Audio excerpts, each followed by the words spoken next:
Qué hermosísima bendición para México, esa hermana mayor de la cristiandad latinoamericana y americana.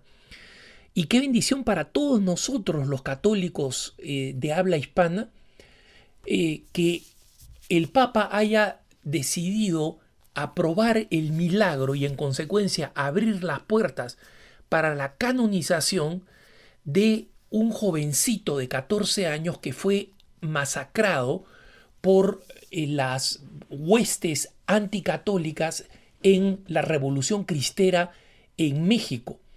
Me refiero al beato José Luis Sánchez del Río, que el Papa anunció su canonización, un joven de Michoacán, un estado que el Papa va a visitar el martes 16 de febrero en su próxima visita a México.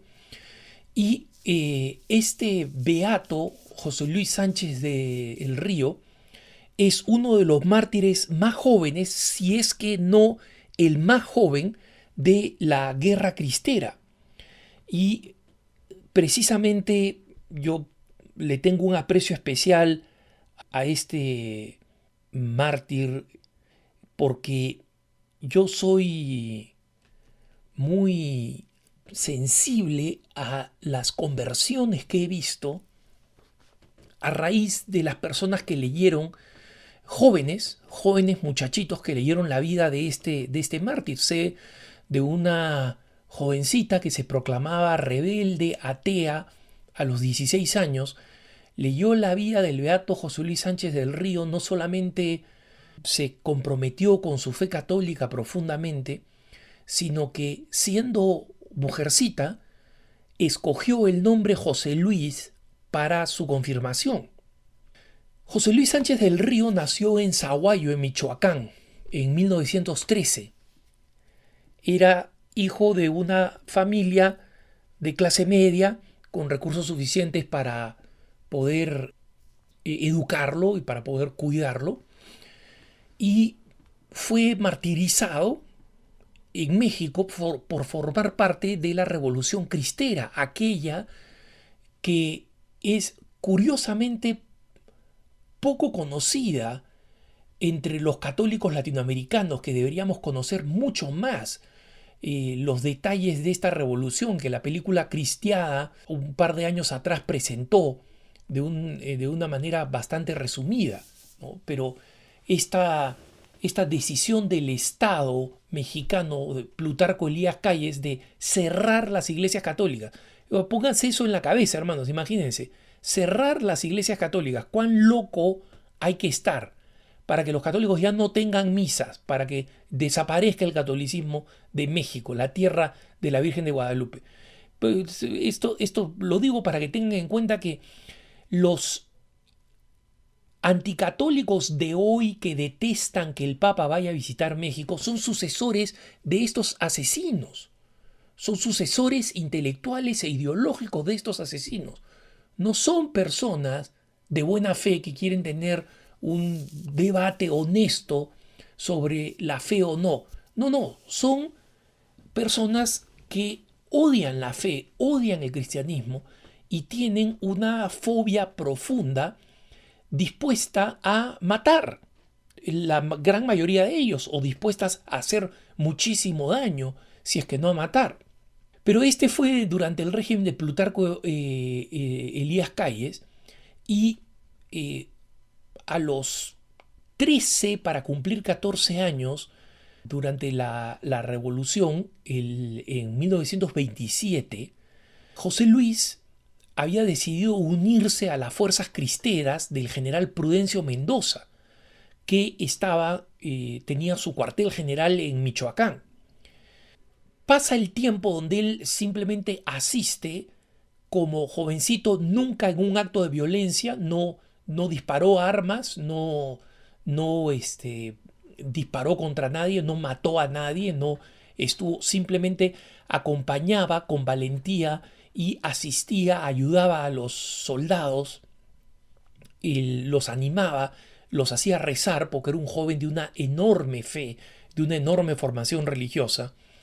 Y cuando es capturado, el 10 de febrero de 1928, poco, poco menos de un año de haberse unido a los cristeros, lo toman porque es el menor y lo sacan de la parroquia en la que estaba, ahí en Cotija, en Michoacán, y lo sacan de la parroquia, le sacan los zapatos y le dicen que abjure contra la fe y que dé su lealtad al gobierno de Plutarco Elías Calles, ¿no? Pero le piden que abjure contra la fe.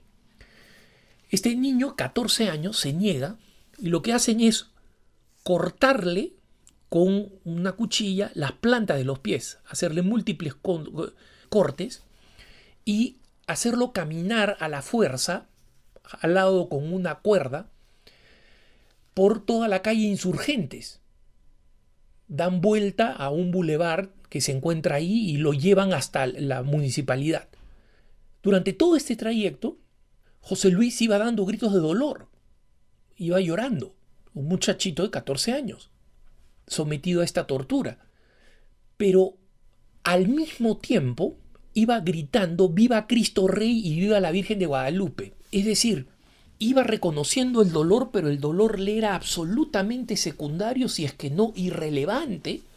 Y no solamente no decía ya, ok, paren, voy a abjurar, sino que iba repitiendo aquello que detestaban los militares, el ejército, que era que justamente se repitiera la lealtad a Cristo Rey y a la Virgen de Guadalupe. Él no gritaba "Viva el general Prudencio Mendoza", no. Él vivaba la fe y estaba siendo torturado por odio a la fe. Fue llorando y rezando por el camino como un niño, ¿no? Nadie ha exagerado y lo ha pintado a José Luis Sánchez del Río como alguien estólido, como muchos de los grandes adultos mártires que simplemente ni siquiera expresaban dolor de la hombría y de la valentía. Pero este era un muchachito. Era un muchachito al que le habían cortado las plantas de los pies para torturarlo deliberadamente y lo estaban haciendo caminar descalzo, con los pies sangrantes, en medio de las calles de piedra y de las calles calientes. A él lo conducen hasta un lugar donde habían cavado una tumba y lo ponen de pie al frente de la tumba y le dan una última oportunidad de arrepentirse. Él se niega, reafirma su fidelidad a Cristo Rey y a la Virgen de Guadalupe y lo ahorcan, pero en una manera muy habitual entre los asesinos seguidores de Plutarco Elías Calles y los anticatólicos en México.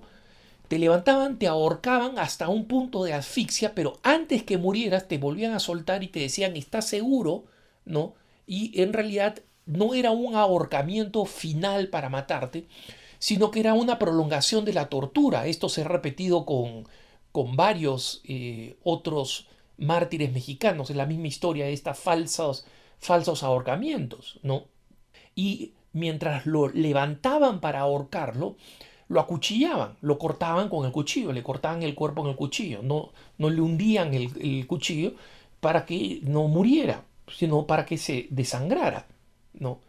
Y cuando finalmente ven que no pueden doblegar al muchacho, tratan de amenazarlo después de estos ahorcamientos y estos acuchillamientos.